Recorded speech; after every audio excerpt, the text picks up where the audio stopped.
Now we know how to create a variable.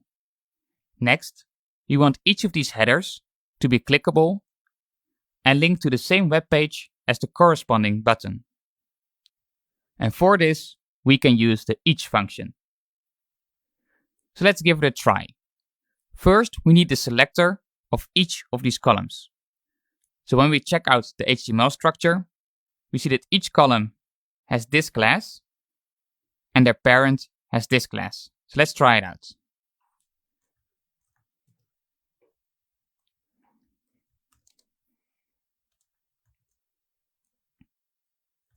Don't forget the period, of course. Let's copy the other class.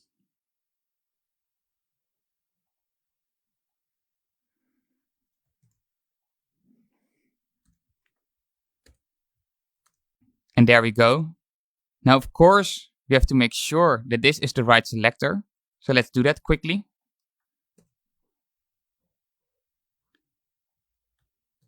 Let's give an outline of 3 pixels dashed and red. Now when we check out the page, this is indeed the right selector for these columns. So let's get rid of this and write our each function. And this works the same as the click function. Now for each column, we want the link from the button. So let's create a variable. And let's call it button link. Now we want to refer to the column.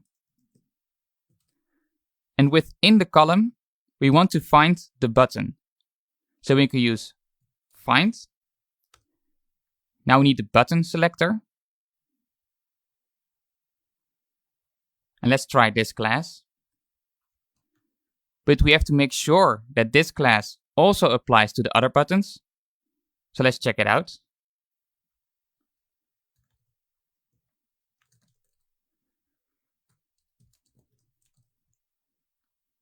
That seems to be the right selector. Let's get rid of this. Let's paste it here. And now from these buttons, we need the value of the href attribute.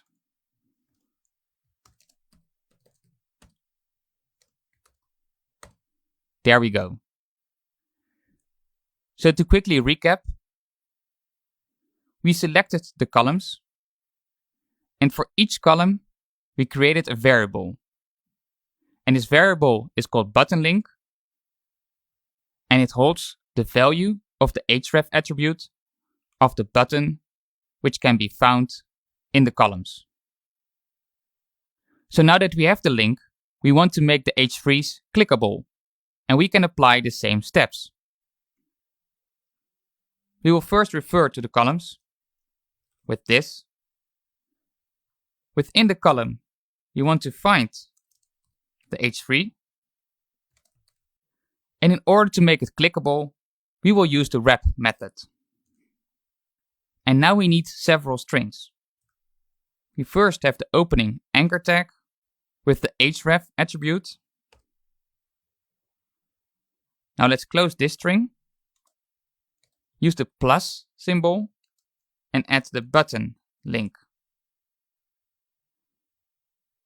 Now we need another plus and another string to get the full HTML code. And of course, we have to close the each function. So let's quickly recap. For each column, we created a variable with the link from the button which can be found in the column. Next, we got the h3 from each column and wrapped it with an anchor tag containing the variable. Now let's hit enter and see if this works. Now when we hover over the h3s, we see that the cursor is a pointer. Let's check out the code. And we indeed see that this h3 is wrapped with an anchor tag. And the same for this one. And the anchor tag refers to the complete online psychology book.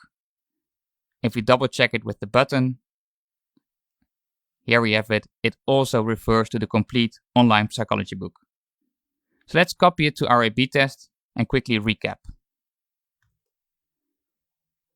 Let's paste it here at VWO underscore.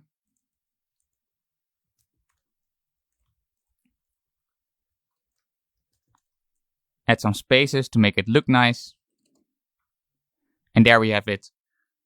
We created an each function for each column. We got the link from the button and wrapped it around the H3. Let's save it and check out the preview mode.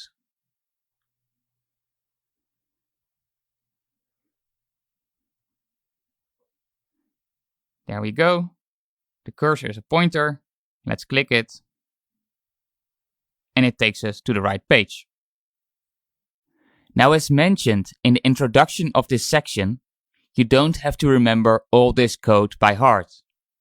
In fact, you don't need to remember anything, as long as you understand it when you see it. So when you need it in your A/B tests, you can quickly look it up online, copy it, and apply it to your own website.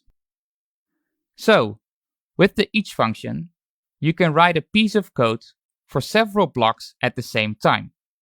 And this is especially useful if your website has a list page with hundreds of products. Now give this a try yourself. Write an each function similar to the one we just made for your own website. Good luck.